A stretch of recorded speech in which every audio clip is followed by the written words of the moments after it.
Hello दोस्तों, आपका स्वागत है हमारे चैनल जीके मास्टर में। और आज हम लोग बात करेंगे बिहार के 1,90,000 शिक्षकों के स्थानांतरण के लिए शिक्षा विभाग और शिक्षा विभाग के अपर मुख्य सचिव के द्वारा बड़ा बयान दिया गया है। और यहाँ आज 2 अखबार में यह अपडेट आया है कि शिक्षकों के तबादले कि मतलब कि अगली सूची बहुत जल्द जारी किया जाएगा, जबकि यहाँ टाइम्स ऑफ इंडिया में दिए गए साक्षात्कार में एसएस महोदय के द्वारा कुछ अलग ही कहा गया। चलिए आपको दोनों अपडेट बताते हैं अखबारों का। इससे पहले अगर चैनल पर नए हैं तो चैनल को सब्सक्राइब, शेयर और लाइक कीजिएगा। देख लीजिए यहाँ कैंसर के आधार पर शिक्षकों के तबादले की अगली सूची जल्द। विशेष आधार पर शिक्षकों का तबादला करने की प्रक्रिया जारी है। विभाग इस दिशा में आ रही तकनीकी बाधाओं का समाधान करने में जुटा है। सूत्रों के अनुसार खास तौर पर कैंसर और गंभीर बीमारी के आधार पर तबादलों का दूसरा दौर बहुत जल्दी एक बार फिर शुरू हो जा सकता है।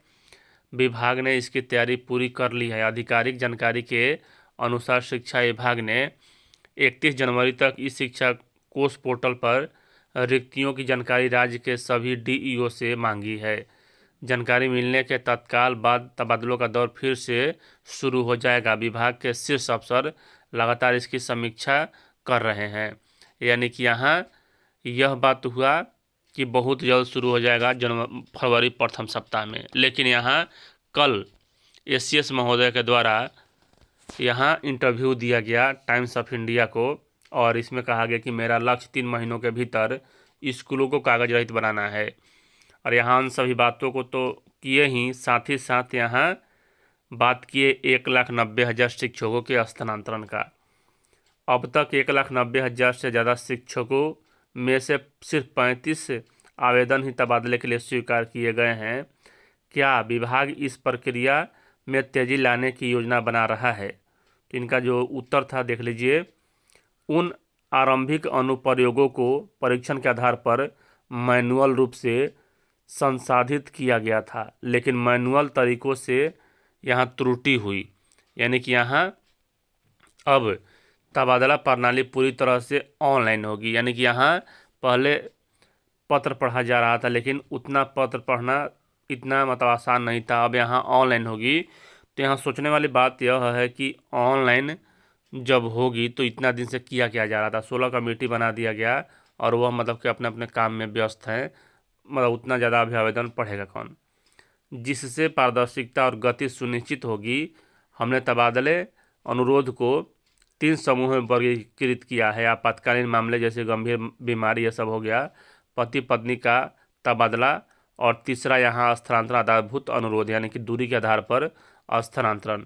सभी तबादला मार्च के अंत तक पूरे हो जाएंगे। हालांकि शिक्षकों को मैट्रिक और इंटरमीडिएट की परीक्षाओं के बाद ही कार्य मुक्त किया जाएगा। देखिए यहाँ एक अंतिम डेट दिया गया है कि मार्च तक सभी तबादले पूरे हो जाएंगे, लेकिन चरण बाई चरण होगा, फेज बाई फेज होगा।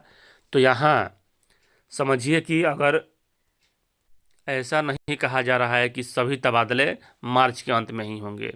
यहाँ हो सकता है कि यहाँ 3 जो समूह में वर्गीकृत किया गया है, तो प्रथम समूह का यहाँ 15 फरवरी तक हो जाए, द्वितीय समूह का यहाँ 28 फरवरी तक हो जाए, और तृतीय समूह का यहाँ मध्य मार्च तक, या मतलब कि जो महिला शिक्षिका हैं उनका मध्य मार्च तक, और जो पुरुष शिक्षक है उनका मार्च लास्ट तक। ऐसा भी हो सकता है। सभी की कहा जाता है, सभी का एक साथ तो होगा नहीं, चरण बाई चरण होगा।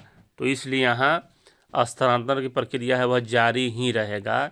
15 फरवरी तक यहाँ प्रथम चरण समाप्त हो जाएगा, द्वितीय चरण यहाँ 28 फरवरी तक, और तृतीय चरण में 2 भाग होंगे, एक यहाँ महिला शिक्षिका का और दूसरा यहाँ पुरुष शिक्षक का। तो इस प्रकार यहाँ 15-15 गैप पर ही होगा, और यहाँ कहा सभी तबादले मार्च के अंत तक पूरे हो जाएंगे।